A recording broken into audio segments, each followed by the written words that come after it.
Salut à tous, j'espère que vous allez bien. Aujourd'hui on se retrouve pour une nouvelle vidéo point lecture. Je vais vous parler de ma dernière lecture. Il s'agit de IRL de Agnès Marot, publié aux éditions Girlstring dans la collection Électrogène. Je tiens à souligner que la collection Électrogène, ce sont les livres qui possèdent les pages de couleurs différentes. Il y a des livres verts, orange, noir, jaune, rouge. C'est vraiment une collection que j'apprécie énormément et je tiens à souligner du coup tout le travail éditorial qui est fait par cette maison d'édition parce que c'est bien de le faire de temps en temps. Je suis super contente de vous présenter ce livre aujourd'hui sur la chaîne parce que ça faisait très longtemps qu'il était dans ma pile à lire et en plus de ça j'ai rencontré l'auteur il y a 2 ou 3 ans dans un salon du livre, donc j'ai pu me faire dédicacer le bouquin. Et bon bah mine de rien, quand on se fait dédicacer le bouquin, je pense que la moindre des choses à faire c'est de découvrir le bouquin et ensuite d'en parler soit en bien soit en mal si on a aimé. Et donc aujourd'hui je vais pas vous cacher le suspense plus longtemps, j'ai passé un super moment en compagnie de ce bouquin et je vais essayer de vous convaincre à découvrir cette histoire.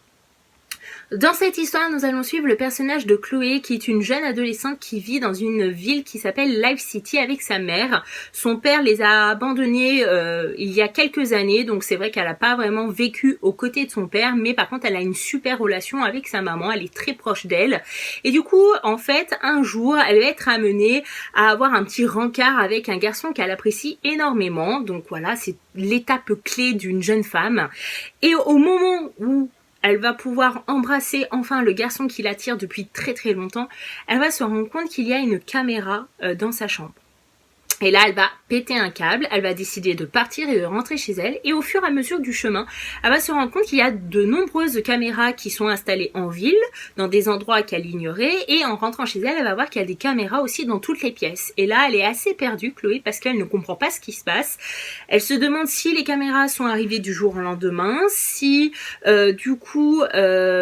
elles sont là depuis toujours et elle a jamais fait attention à ça. C'est vraiment le flou total pour le personnage et en fait elle va recevoir un email de Link qui va lui indiquer que non, elle n'est pas devenue folle, que tout est normal et qui va tout lui expliquer. Pour lui expliquer, en gros, il va lui dire que lui, c'est son créateur. Et que en fait Chloé est un personnage d'une certaine télé-réalité qui existe dans le monde réel. Ce sont du coup des individus qui sont très riches et qui, pour se divertir, décident de créer des personnages pour un jeu vidéo, pour une télé-réalité et pour leur faire faire tout ce que eux ne peuvent pas faire dans le monde réel. Voilà, comme c'est un personnage, on peut aller à l'extrême de ce qu'on a envie de faire, alors que dans la vie réelle, on a des fois des envies, mais on ne peut pas le faire parce qu'il y a des règles à respecter. Donc pour Chloé c'est assez étrange et je suppose que pour vous aussi c'est un résumé assez étrange, mais en gros Chloé elle existe, mais c'est grâce à Link qu'elle existe et en gros elle est libre de faire ce qu'elle veut quand Link ne joue pas, mais quand il se connecte et il prend le contrôle, Link peut lui imposer de ressentir telle émotion, de lui faire faire telle chose, de dire telle ou telle chose. Voilà, elle n'est pas vraiment libre de faire ce qu'elle veut. Et c'est assez déstabilisant. Alors, qu'est-ce que j'ai aimé dans cette lecture? C'est ce côté de liberté. On se demande si, parce que on est riche, à quel point et jusqu'à où on est capable d'aller pour imposer, de faire ressentir, de faire dire ou de faire faire quelque chose à quelqu'un. Voilà, c'est vraiment deux mondes très parallèles puisque vous avez le monde irréel, le jeu vidéo, la télé-réalité et de l'autre côté on a le monde réel avec les individus très riches qui vivent une double vie à travers leurs personnages dans Life City. Et j'ai adoré voir se confronter les deux mondes qui sont très différents et qui ont aussi tous leur point de vue et c'est respectable. Par exemple pour Chloé, elle trouve ça inadmissible que des gens s'amusent avec elle ou même avec des personnages, des personnes qui lui sont proches.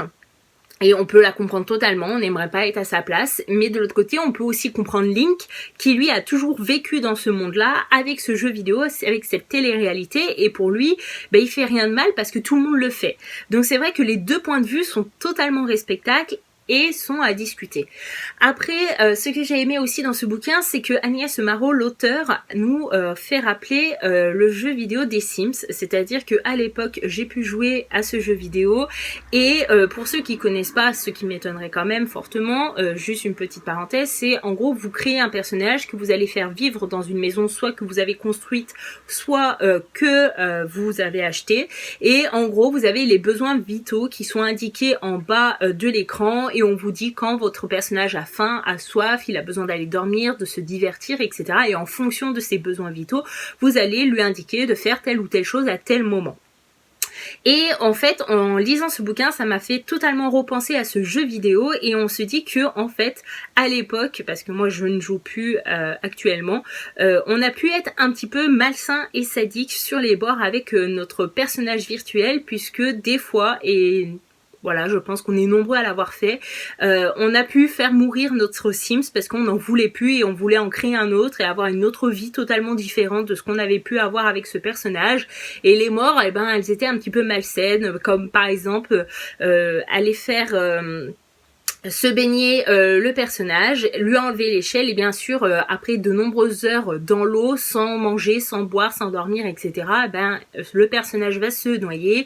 Ou alors on pouvait faire prendre aussi feu à une pièce de la maison et enfermer le Sims dedans pour qu'il puisse brûler vif. Enfin voilà, c'était juste horrible. Et au final, derrière tout ça, l'auteur nous fait rappeler que ce jeu vidéo était un petit peu malsain malgré tout, même si je respecte totalement les personnes qui y jouent encore, voilà, c'est un jeu vidéo, moi ça m'arrive encore des fois d'y jouer, mais c'est très rare.